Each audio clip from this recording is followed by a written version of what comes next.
As many have heard, Planned Feticide, known euphemistically as Planned Parenthood, just gave the heave-ho to Dr. Lena Wen as its president.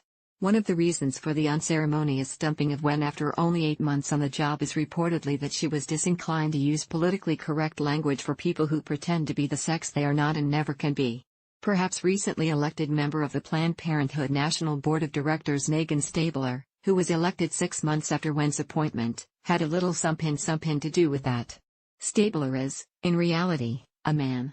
He was born 56 years ago in England when his sex was correctly identified as male and he was named Mark.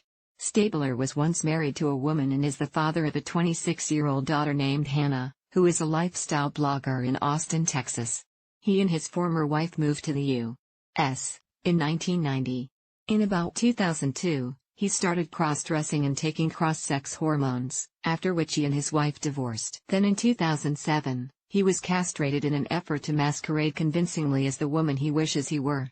After his marriage failed, he began another relationship with lesbian Erin Abernathy in 2005.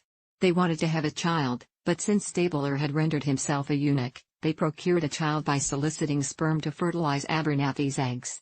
One child was born from that procedure in 2012. Stabler's relationship with Abernathy ended, and for the past 18 months, he's been in a relationship with lesbian Sal Stowe. Stabler's professional life reflects his obsession with normalizing the science-denying trans ideology in which he lives and moves and has his being. According to the homosexual magazine The Advocate, Stabler, whom The Advocate named as one of the 2019 Champions of Pride, has spent the last 8 years on the Human Rights Campaign National Board of Directors. The Human Rights Campaign is America's leading homosexual and trans activist organization that in 2018 spent $910,000 in lobbying. And now Stabler sits on the board of directors of Planned Parenthood, a purported defender of women's rights.